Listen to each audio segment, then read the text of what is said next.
Thank you. Hope everybody got a chance to get some snacks and enjoy that. So thank you all for coming back.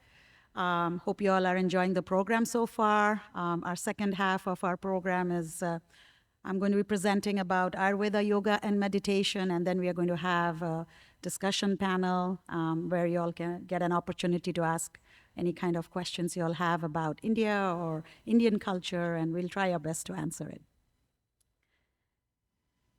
So regarding Ayurveda, I know there is a lot of buzz and a lot of light shed on Ayurveda, yoga, and meditation. It's caught on like fire all around the world. I'll be providing some basics, but I would like to go more into like demonstration and then also present few of the, because it's so vast, I just would like to present some of the key ones that, is very much, is being widely used all around the world, and also its benefits. We'll talk about that in that demonstration also. So to start out, I know it's everybody kind of thinks, what is Ayurveda? So Ayurveda is actually derived from the Sanskrit word ayu. Ayu in Sanskrit means life or daily living, and Veda is knowingness. So knowingness about your daily life is Ayurveda. And it pretty much is a knowledge that helps you maintain a healthy lifestyle. And, it's caught on with so much of buzz around the world now that, Ayurveda has become a household name in today's world. Ayurveda dates back to the Vedas, so I think this is maybe 5,000 year old or maybe even older than that. And it was put into as a way of life for people back then in those many years. So nobody said that, like we have medicine in today's world. Ayurveda was pretty much the form of medicine as a holistic medicine, which not only took care of your ailments, but it also took care of your skin care, your mind, your body, your soul. So it's like an integrated, holistic approach that Ayurveda comes up with. So a piece of that Ayurveda is also an integral part is yoga. Yoga is derived from the Sanskrit word yuj, meaning union. So it is pretty much union with the divine energy is yoga, where your mind, body, and soul comes with union with the divinity as one.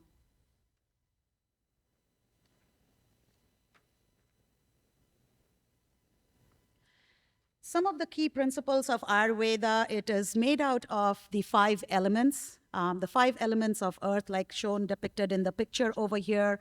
It started with ether, and then came the air, then came the fire, the water, and then finally the earth which has our 5 elements that we know of.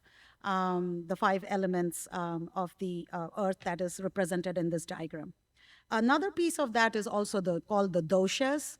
So the doshas are over here, the Vata, Pitta, and Kapha, which I'm going to come to in the next few slides. The 5 elements and the 5 bodies. So let's start with the 5 basic elements that exist. So everything that exists on Earth is matter. And this kind of comes with, this generated from the cosmic consciousness of energy, matter, where everything is one, and these 5 basic elements play the key role in our body's 5 senses. So like over here, the first thing that came into existence with the 5 basic elements is ether, and in this case, ether is related to our hearing in our human body. The sensory organ is the ear, the sensory organ is the ear, and it expresses itself through speech. The next element that came into existence was the air, which is related to a sense of touch. So anything to do with our skin and anything to do with our organs and actions of our hand is related to the air element. The fire element is the organ for actions, and certainly your eyes, because you are always very attentive and alert with your eyes. So the fire element is related to the eyes and any sensory organs. Then came the water, which is the organ of taste. It is related to our tongue, a sensory organ, which is, a very sharp organ that we know of because of our taste. Finally is the earth element, which is linked to our nose, and that is the sense of smell that kind of comes together for us. So these 5 elements and the 5 sensory organs of the human body all put together kind of make up a branch of Ayurveda. Now, the other piece that does come in with this is our doshas. So over here, you are seeing that there are 3 types of doshas, and each dosha, like you see vata, vata dosha is a combination of ether and air. The pitta dosha, which is a combination of fire and water. And the kapha dosha is a combination of water and elements. The human body that we have today, it is believed in Ayurveda that a human body is made up of any one of these 3 doshas. So either you are a vata body type, or you are a pitta body type, or you're a kapha body type. Now, there are folks who are a combination of that, and there are ways that Ayurveda specialists or Ayurveda doctors, they can check your pulse in your body and talk to you about certain symptoms and certain ailments and how you kind of come down with those ailments to determine what kind of dosha you are. But most of it is done by the pulse. So there are in India and even around the globe now a lot of Ayurveda specialists who would check you and tell you your dosha type. And depending on your dosha type, you will be able to treat your body type with any kind of disorders or any kind of ailments that you are having. In olden days, that is how they treated everybody. It was, it's a form of medicine that has been practiced for many, many years. So we'll start out just to give you the thing of the 3 doshas that I talked about, vata, pitta, kapha, and each individual having all the 3 energies and how this was integrated into the Ayurveda. I'll move to the next slide. So this diagram pretty much depicts about your vata body type. As you can see, it shows that when your body type is vata, you are mostly associated with ether and air body type.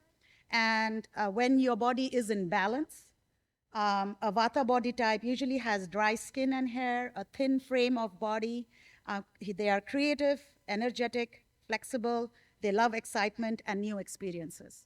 So when a vata body type is out of balance, these are some of the ailments that a human being can come down with, mostly to do with hypertension, constipation, weight loss, weakness, arthritis, prone to worrying, insomnia, and digestive challenges. Moving down, we have the pitta body type, which is made up predominantly by the fire and water elements. And when the body is in balance, your digestion is perfect, you have a beautiful complexion, and you have a strong appetite. And because you have a perfect digestion, so your metabolism is very high, and you have a sharp wit, and you're direct and you're outspoken. But when your body, if you're a pitta type and you are out of balance, you may develop skin rashes, you may have indigestion, excessive body heat. There are folks who experience excessive body heat, might trigger that you are a pitta body type, and you have burning sensations, you are short-tempered, and you're argumentative. So this is very predominant if you are out of balance being a pitta body type. Moving down, our last body type is the kapha. And it's made out of the water and the earth element. When your body is in balance, you have excellent stamina, you have large and soft eyes, beautiful eyes, strong build, thick hair, smooth skin, and you are patient, steady, and supportive and loyal. When your body is out of balance, you sleep excessively, you are very lethargic, you are tired, you are overweight. Sometimes people suffer from asthma, depression, diabetes, although diabetes now is, it's spreading like fire everywhere because of lifestyle also. But in those days, they could tell people who came down with diabetes, and a resistance to change and stubbornness. So these are the 3 body types, and we talked a little bit about the elements of how they come in with, integrate with Ayurveda. And I know I'm going through these slides really fast. Do stop me if you have any questions. Plant-based Ayurveda. Today I do want to go to the demonstration table. We are going to talk about Moringa. I picked only few of the products over here which are plant-based for Ayurveda because it's huge. There are thousands of books written about Ayurveda and its benefits from all the kind of plant-based food that is there that supports the Ayurvedic lifestyle. I picked Moringa because Moringa is also called the tree of life. As you can see here, it's a plant. It has these long things are its fruits, which are called drumsticks in Asian countries, which is edible. The leaves are edible. The fruit that you see over here, these white little sprouts that look like pea-sized flowers, the fruits are edible too, and so are the seeds. So in totality, the entire plant can be consumed. That's why it's got its name, the tree of life. So some of the essential compounds that the medical world has found in moringa, whose botanical name is Moringa oleifera, they contain vitamin A, vitamin B1, B2, B3, vitamin C, calcium, potassium, iron, magnesium, phosphorus, and many more. So it just goes on to show how deep the roots of moringa are in terms of holistically healing the human body, which was a daily practice in those days for people to consume it. Now, whether that was the fruit or the flower or the leaves, were consumed in a daily basis in those days' lifestyle. Some of the benefits of moringa, as you can see over here, it contains 92 nutrients. It has 46 antioxidant properties, 18 amino acids, 9 essential amino acids in there. And you can see the list of ailments that can be cured just by consuming moringa on a daily basis. Anywhere from your, improving your healing a wound, detoxifying, anti-tumor, antifungal. It's full of iron. So I know women in those days who would go through pregnancy right after their delivery, during their postpartum phase, they were all given moringa in the form of the leaves, in the form of the drumstick, the fruit, to consume because it's high in iron, and during pregnancy you do lose a lot of iron. So a lot of women were cured by just being given foods rich in moringa and other herbal products and other plant-based products.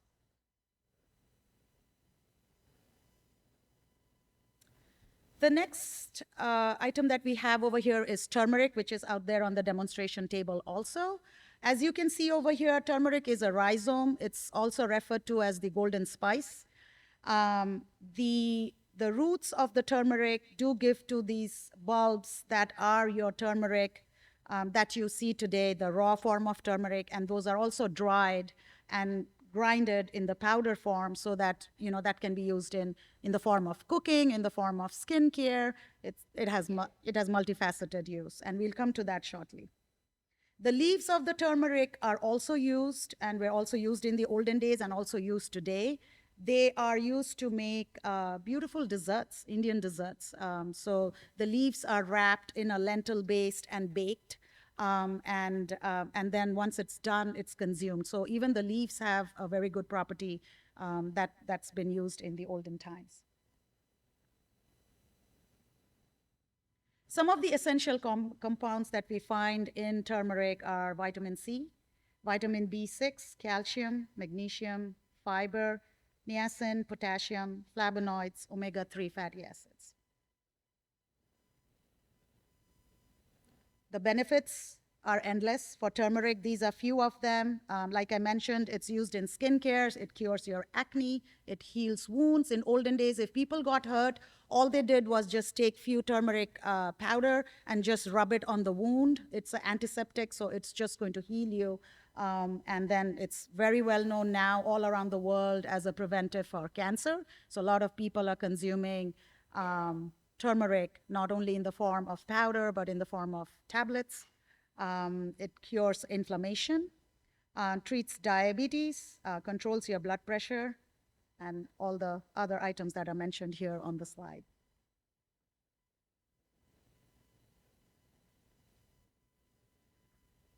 So I want to take some time to really focus. I know I have a very short time. Any questions on the slide before we go into the demonstration piece of it? Okay. So I know I wanted to give a holistic approach to Ayurveda, which entails yoga, meditation, and the Ayurveda piece where it's very vast, where it has knowledge of all the different kinds of the plant-based food that entails it, the yoga piece of it, and the meditation piece of it. We will take 5 minutes to have a quick meditation and yoga, and then we will go into the demonstration piece of it. So I'm going to demonstrate few of the yoga moves. You all can be seated in your chairs. You all don't have to stand up. But if you all can follow me, that's fine. It'll just help to get your blood circulation going, and then we go into the meditation, which will help your body relax. So we'll all sit straight in the chair. And we'll start with eye exercises. I just picked things that we could do sitting, although we all know yoga has so many, it's a vast subject. I don't want to go in detail about that, but we will just do a few of the exercises for you today. So we'll start with eye exercises. We will look to our left and look to our right. So when I say left, please look to your left, and when I say right, please look to your right. But keep your head straight and just keep moving your eyeballs, left and right. This is good for overall exercise of your eyes. So if you have power in your eyes, or you have any problems in your eyes, it does exercise the nerves around your eyes, and it's supposed to be good for you. So we start with looking to the left, to the right, left, right, left, right, left, right. Now we will go top and down. So we look up, look down, up, down, up, down, up, down. Now the next thing we will do is we will go corner to corner, diagonal. So we'll look diagonally up, and then we will look diagonally down. But we still keep our head straight. It's only our eyeballs that go up and down, diagonally. So we look diagonally up, diagonally down, diagonally up, diagonally down, up, down, up, down. We do the same thing for the other side. Diagonally up, diagonally down, up, down, up, down, up, down. Now we look straight and we rotate our eyes clockwise and anti-clockwise. Your eyeballs need to go clockwise and anti-clockwise. So we go clockwise first, and we do it 4 times. 1, 2, 3, 4. Now we do the reverse side. 1, 2, 3, 4. Now we take some time and blink. So let's continuously blink.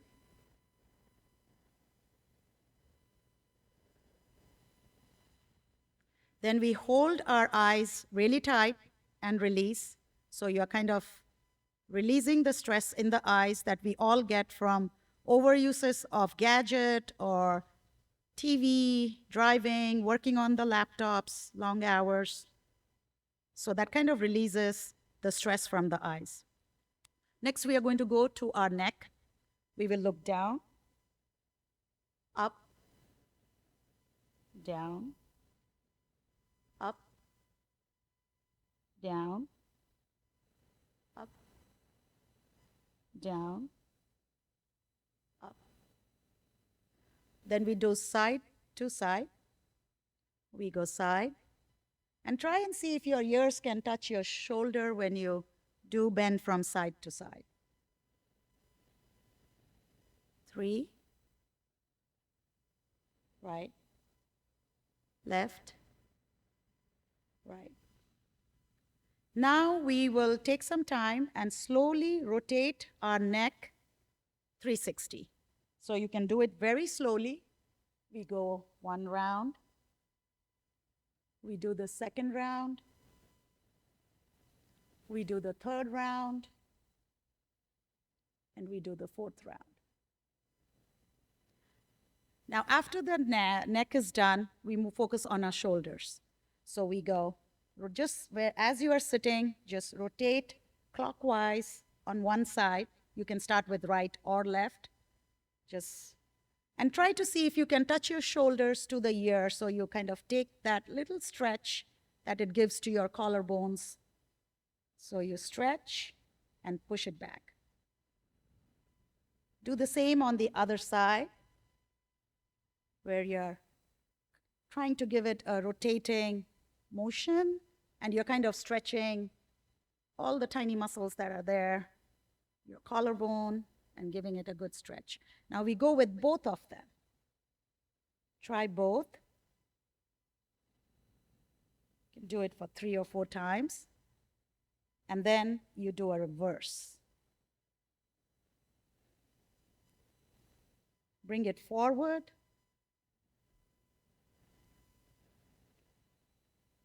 Okay. Now we go to our hands. We'll just sit, stretch our hands in the front.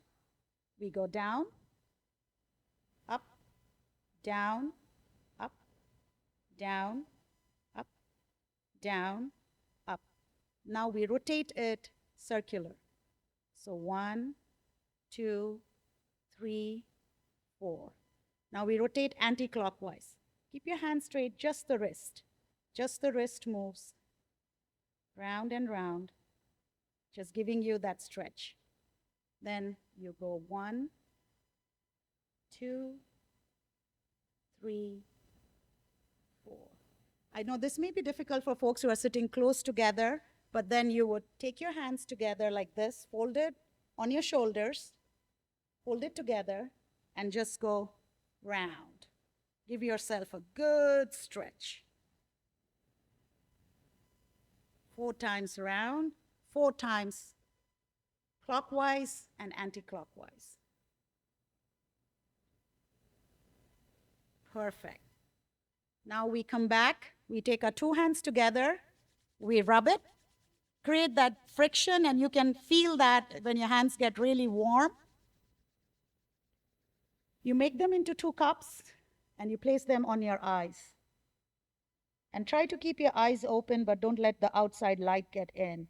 And feel that energy from your hand going to your eyes. And then slowly open your eyes. Now we will go in quickly. I want to show a few things. I know I couldn't bring a whole lot of things. So I have over here, it's moringa. I usually buy these from Whole Foods. You can order them on Amazon. I'm not promoting any product over here. I'm just trying to show the benefits of what moringa brings to all of us.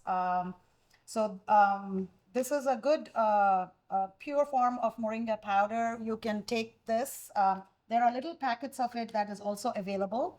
You would open one packet and then just add them to your juice, your morning drink, however you want to consume it, or pour it into your salad, sprinkle it into your salads during the day. But it's really good because it not only detoxifies, it gives you all the components and benefits that moringa holds.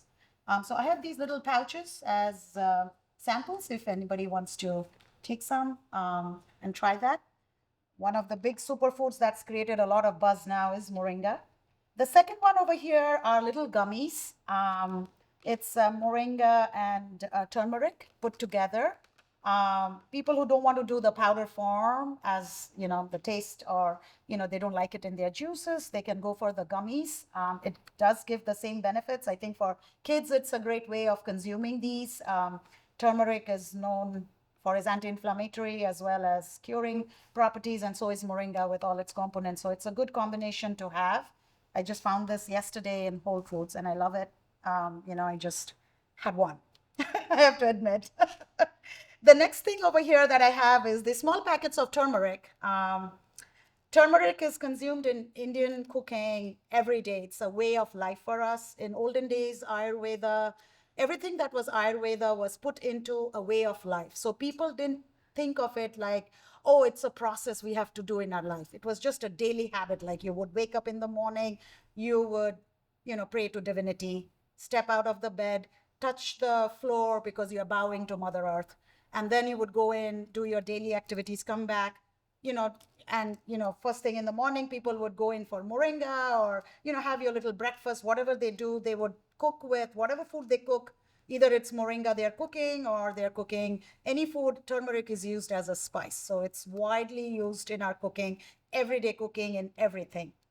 The buzz about turmeric is the curcumin that is there in it, which is the anti-inflammatory properties of turmeric, will not get absorbed into your body if it does not have pepperin in it, which is pepper. So when you do cook with turmeric, or you'll pick up turmeric from the grocery stores, I would also recommend you all to pick up pepper corns or pepper powder in powdered form. So whenever you cook with turmeric or you consume turmeric, have a pinch of pepper with that so that your body absorbs the benefits of the turmeric. And pepper is also good, is a great spice for your body. So I have samples of turmeric if anybody wants to grab these. I know Alan also said about doing some kind of skincare. So the product that I have over here is again home products. This is flour. This is rice flour, and rice has been not only as consumption of food, but rice powder has been used in Asian tradition for years as a beautiful ingredient for your skin. It's got, the buzz is on now where, you have rice water, rice sprays, rice creams, rice moisturizers. That's widely now used. But in olden days in Asia and in India, women used it in their daily shower, daily bath. So what I've done over here is this rice. I've taken rice powder. I've taken approximately 1 teaspoon of it, and I've added like just a pinch of turmeric in it. What we usually add to this is, if you have oily skin, you would go for milk. So you would add milk or water. Because you have an oily skin, you don't want to add any oil-based ingredients to it to make your skin break out. So you would do any of these that would just drain that excess oil from your face. So I have water over here. I didn't get milk, but I have water. Or if you have a dry skin, in olden times, women who were aging would use, say, a teaspoon of, in our practice, we use a lot of sesame oil. We used to use ghee, that is clarified butter.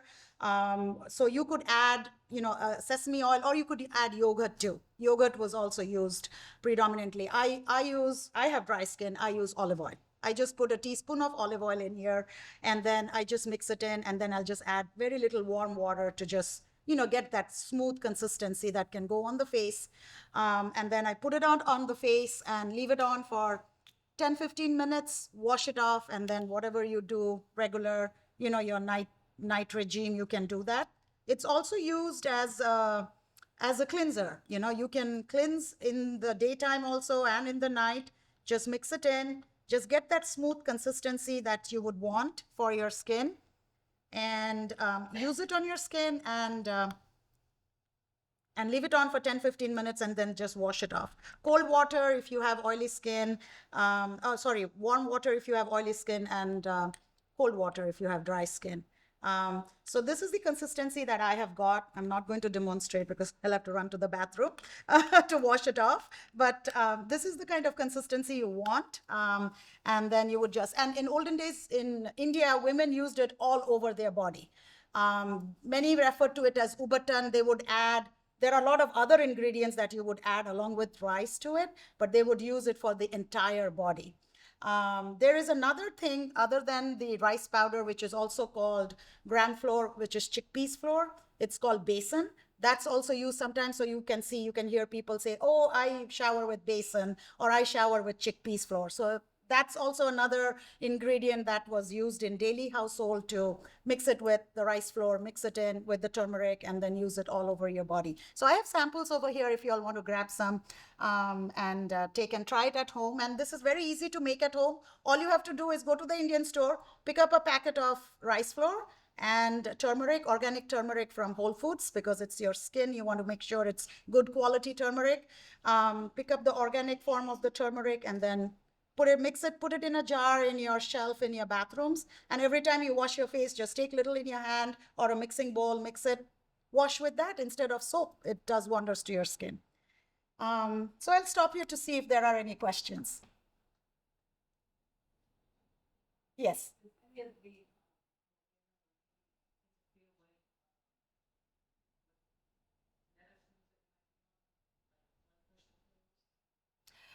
Yes. So turmeric is it should not interfere with any of your medication because this is just a normal spice, and so is moringa.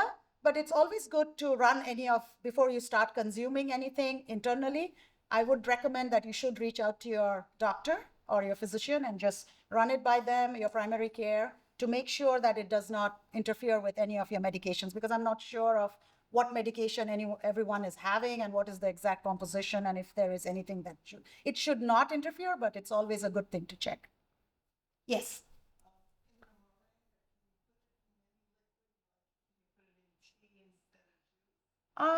I would stay away from adding it to something hot, very high temperature of heat. You can try adding it to, say, temperature that's not reaching like boiling point. So I know tea and coffee can be very hot.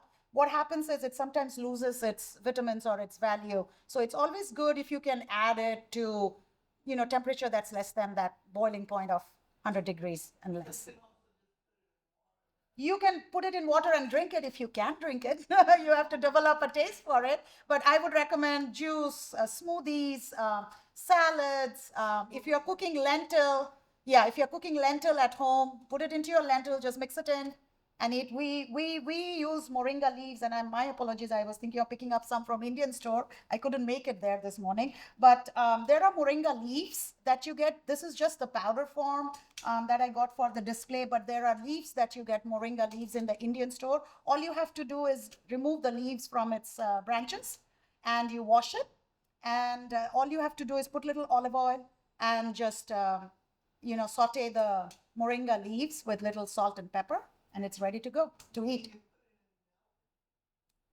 I would stay away from milk because milk has predominantly in Ayurveda known to cause a lot of kapha. It does not go well with many people's GI. So mixing it with moringa, I would stay away from doing that. Yes. Great question. I know we had one in Franklin for the longest time, but we have one in North Attleboro. It's called Patel Brothers, and I can share all that information with Alan. There is one in North Attleboro, which would be closer to us, and then there are multiple of them in Shrewsbury and Westboro. There's another Patel Brothers in Shrewsbury. There is an India Market in Westboro. And then there are a lot of, every city, you just have to look up Indian store, and in that city you will find it. But our nearest one would be the North Attleboro, Patel Brothers, or the one in Westboro. The India Market, I think, comes first, and then comes the other Patel Brothers. But but these ingredients like turmeric, if you're going for turmeric or you're going rice flour is even available nowadays in Market Basket, Stop and Shop. You get it everywhere. You don't have to go, if you're looking only for these ingredients, you don't have to go to an Indian store. Any other questions? And please feel free, the gummies are here. There's more in this packet, and please help yourself to the, the samples over here. So let me have the pleasure of introducing the beautiful panelist here, right? We start with Sipra Mehrotra. You just know her, wonderful artist, and we're very fortunate to have her here today. And that is Julie Swain. She's my wife. And this is Alan, because of whom we are all here together, gave us an opportunity for us to be here. And this is Krishna, and you have heard him today, and he's very excited to be here. He's the one who actually said that we got to make this event happen. So yeah, absolutely. Absolutely. I think we hope this will be very interactive, so shout out things if you have any questions or concerns. I know I often wonder when I meet people who come from an Indian cultural background and come to the US of A, whether and even second generation folks, when you look around you, what do you scratch your head about? What seems most crazy or strange about American culture?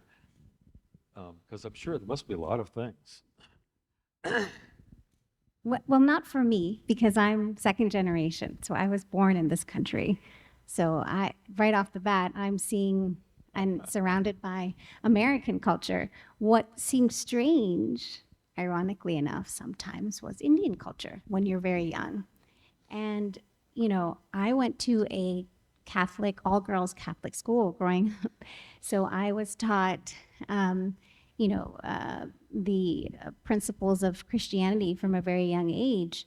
And so sometimes that can be a little jarring when you see an all loving God like Jesus Christ, very calm, peaceful, contrasted with some of our gods and goddesses like Durga, who is the demon slayer, sometimes depicted wearing skulls with her tongue and red tongue hanging out. But so this seems a little, shocking in the beginning. But over time, you come to realize that Durga, she is just a metaphor for slaying our inner demons and evil. And you understand that that is just a outward depiction, a philosophical depiction, which very much coincides with a philosophy like Christianity.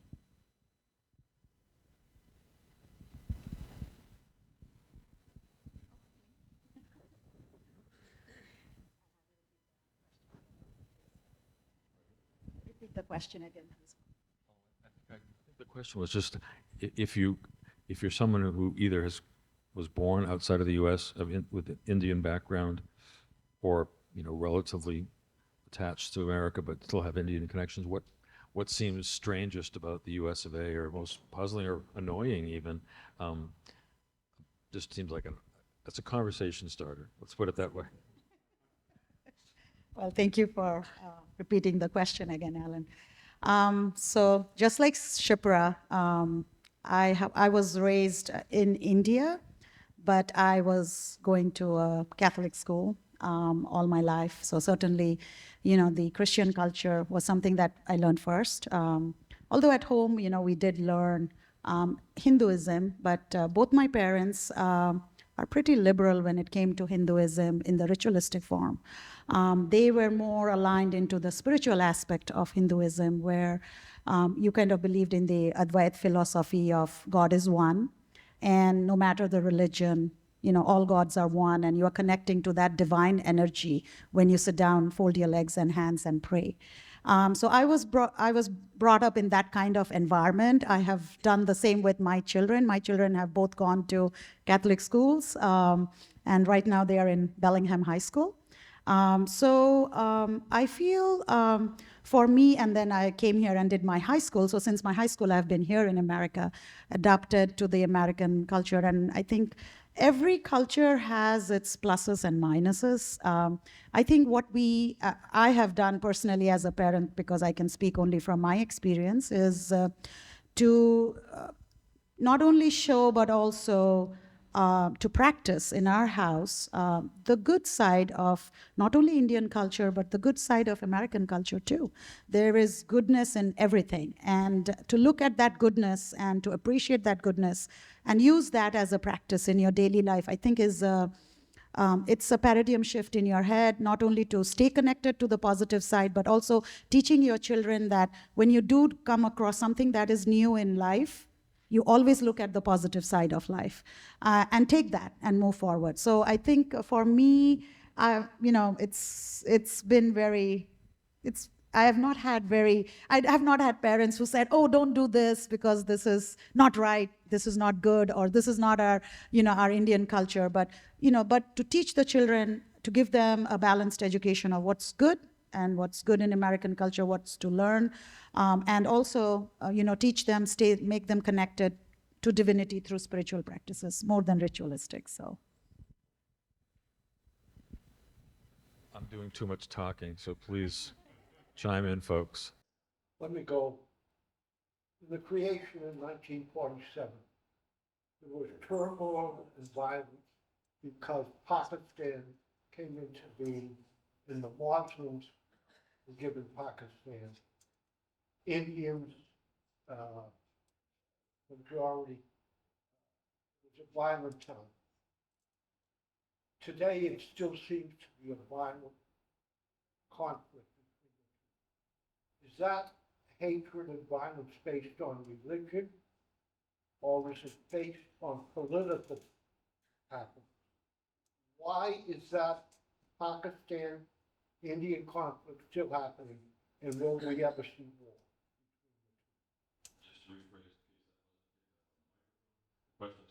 The formation of India in 1947, the partition, which resulted in tremendous violence between Muslim and non-Muslim communities.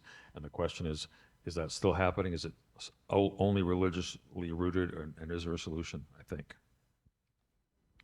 Well, that's of course, that's a very, very complex situation. And it goes back even further in Indian history because India has always been a very diverse place with many religions. And even before the introduction of Islam, it can't be blamed purely on one thing. It cannot just be blamed on Islam. Before, there was also war between different kingdoms, between even religious conflict, between Hinduism, Buddhism. So people are going to be people. People will always look to find their tribe and go against other tribes. And that's only exacerbated by political divisions as well. So a religious division like Hindu, Muslim, but there are many religions in India. India is a secular country. It doesn't have a religion standardized in a constitution as maybe Pakistan does. But that violence sort of stemmed maybe from religious differences, but also from mass hysteria and a fear of the other side. And that's why I love what we're doing today, because connecting with the other side, maybe connecting with people who are different than you, could have prevented that violence from happening. And going forward these days, even in the US, we see so much polarization. Are you a Republican? Are you a Democrat? And then there's so many things that are assumed based on that. We don't see people as people, we see them as groups, that communal division, which is not something we want as a world, as a country, in the US and India and Pakistan, because really, it's very crazy to think how India and Pakistan went from being united in their rebellion against the British to being so utterly divided, fighting wars against each other.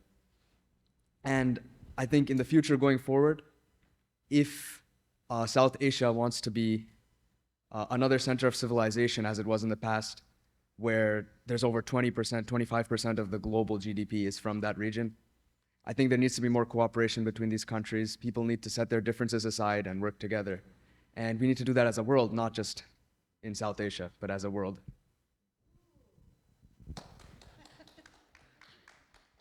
If you're running for office, I'll vote for you. And I would just add one thought from European history, the so-called wars of religion, where religion was an obvious factor, but it was often economic and national differences that rode under the banner of religion, but that wasn't the whole story. So thank you for pointing out that complexity. Yes, and that's also oh, of course, your question.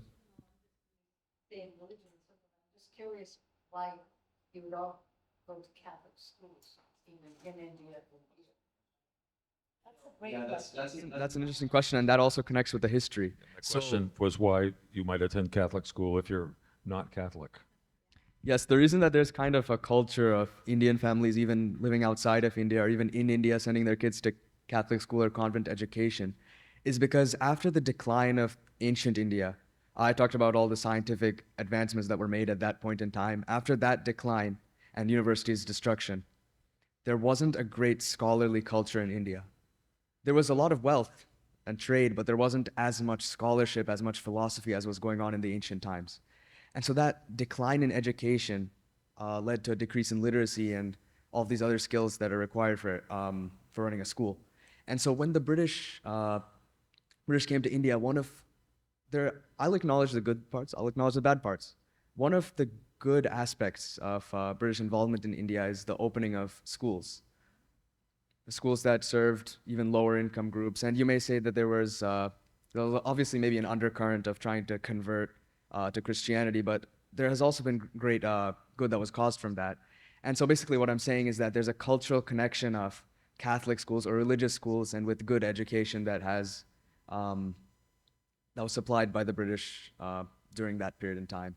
And so that kind of has left a cultural impact that maybe a Catholic school is better or a convent school is better in the minds of many Indians.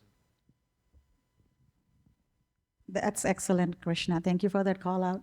Also, to add to this thing, like I said, every culture has its good and bad. And I think, coming to Krishna's point, yes, certainly the Catholic schools gave better education system, but also the value system that came from Catholic schools. I have studied all my life. I wanted my kids to go to a Catholic school to just understand the morals of it. I know we used to have a subject called moral science, which kind of talked about how you should conduct yourself as a human being. And I feel that is more valuable in life. It does not matter what kind of paycheck you bring home or what kind of degrees you have achieved in life. If you are not a good human being, I think you've lost it. And I think the parents in India are so zoned into not only creating the next generation of intelligent beings, but they give a lot of importance to the value system that they bring and they want to inculcate in their kids. And I think for me, I was just lucky. I had my parents, who could afford. Everybody in India in those days could not afford the Catholic school education. So many went to government schools and, so and so forth. But now in India, it's wide open, people, the income levels have gone up for everybody. So, you find many kids getting, high standard education and pursuing that. But coming to your point, that's another piece that you kind of learn, and you send your kids to that because you want your kids to learn that value system that's being taught in the Catholic schools.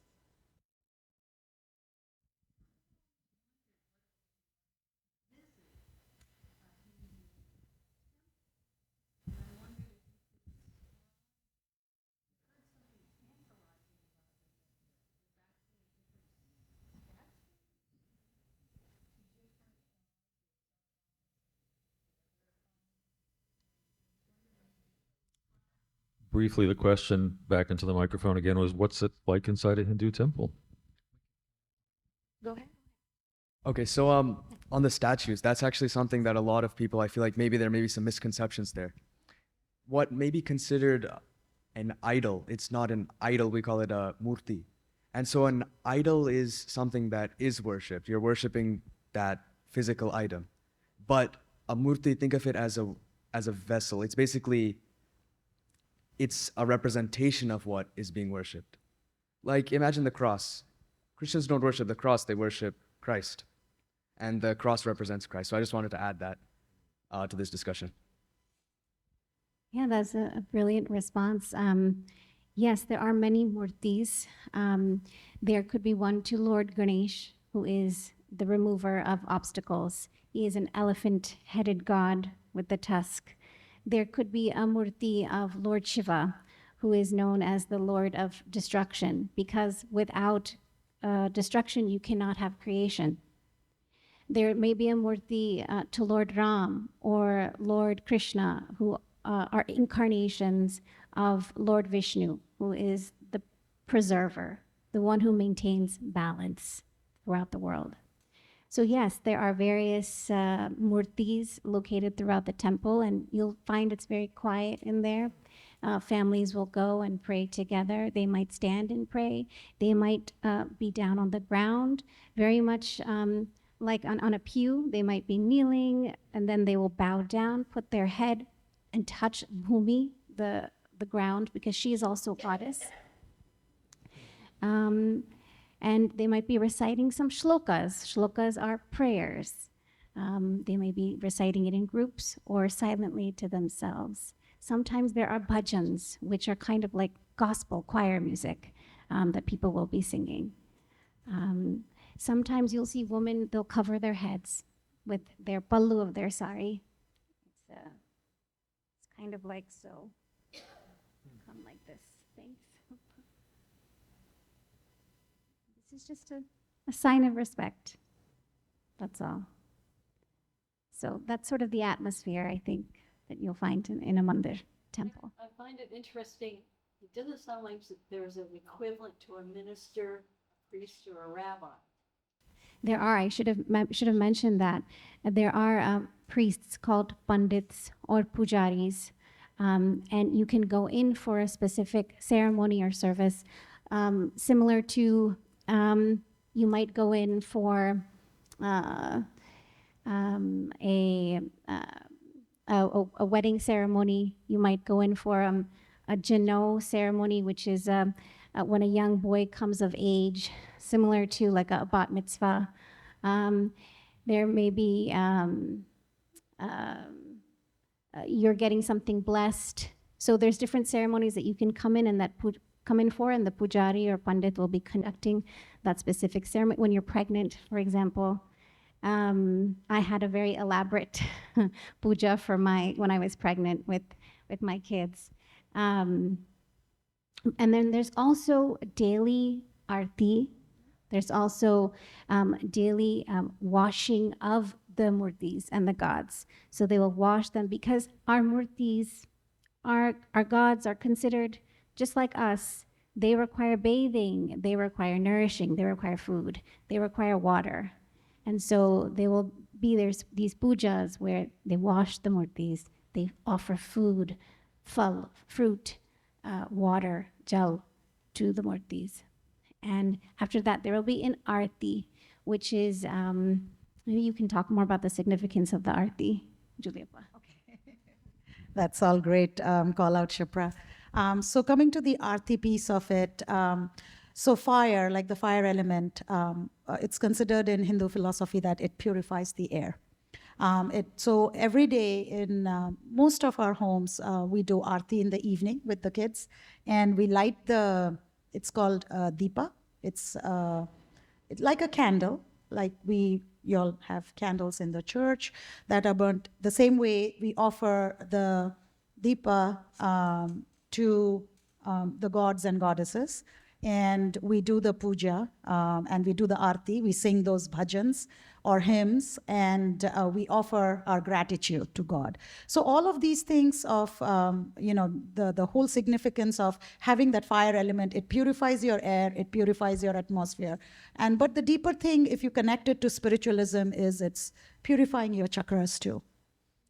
So it's bringing about a positive energy in your house. It's taking away, removing all the negativity from your home.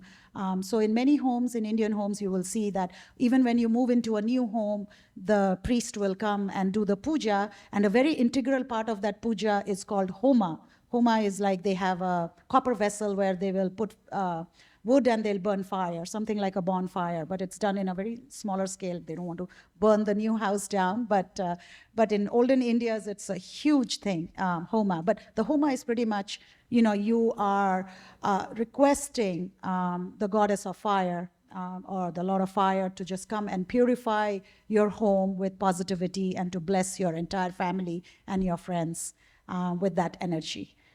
So I do know there are two sides, and I'll go a little bit deeper, Ellen, if you allow me. There are two sides of this, our Hinduism. One is the ritualistic sides that we do in the temples. And then there is significance and it's interrelated to the spiritual aspects of it and your chakras in your body. So all your water elements, your fire, your earth elements, ether, air, they're all connected to your body chakras. And so many of our ritualistic practices that we have, we use water too. So the priest will come, and once the homa is done and the puja is done, he will take that holy water and spray it all around the house. He will spare us. He'll bless the people too with that water. So it's nothing but, it's in ritualistic side, it's considered that, it's cleansing you, it's doing this.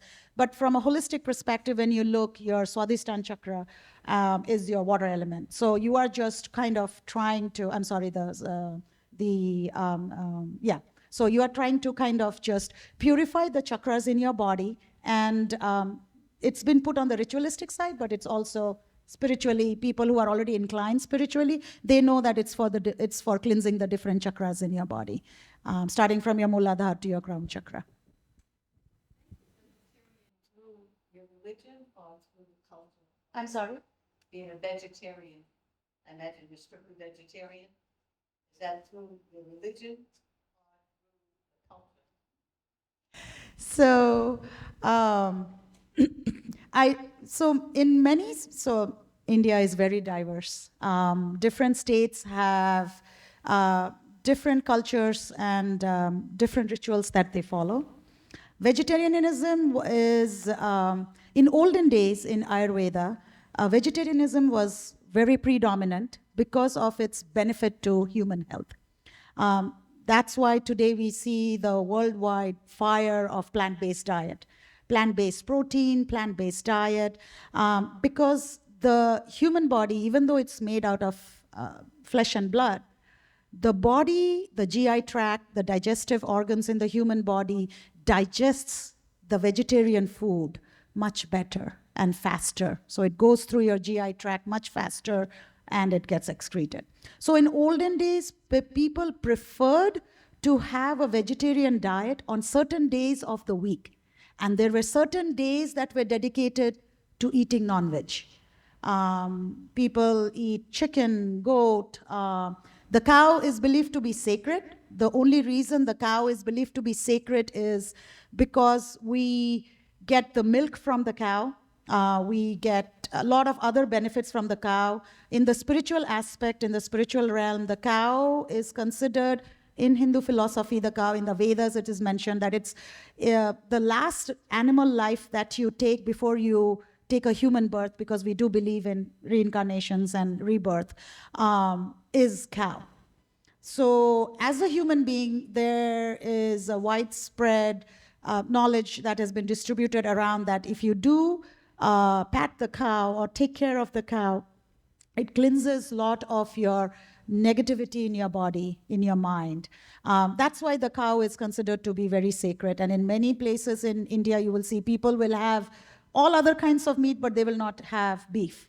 But, when you look at it from a practical perspective, you may think in today's generation, the new generation of Indian, boys and girls say that, oh, if we can have goat meat, why can't we have cow meat? It's the same thing. So many people, it's not being religiously followed now everywhere in India. India is changing too, and people are changing with their perspective and outlook that the food, from a spiritual aspect, the food is for this physical body and to sustain this physical body in this third dimensional world. When you do die and your soul goes, your physical body is left behind. So whatever it takes to maintain this physical body, you eat. And so just coming to, I hope I answered your question. I'm going off in tangents, but I hope I answered your question. So there were certain days that people did complete vegetarian, and there were certain days that non-veg would be cooked in Indian households for people to eat. But yes, coming to your point, there are priests, there are many families that did follow a complete vegetarian diet and till date also, because it has been a generational generational thing that they have followed for many generations, and they don't violate that. Yeah, on that note, thank you. Thank you all very, very much for coming. Thank you particularly for all of you who gave your talents, your insights, your family stories, everything to this. The dance, I still don't have words. Absolutely fabulous.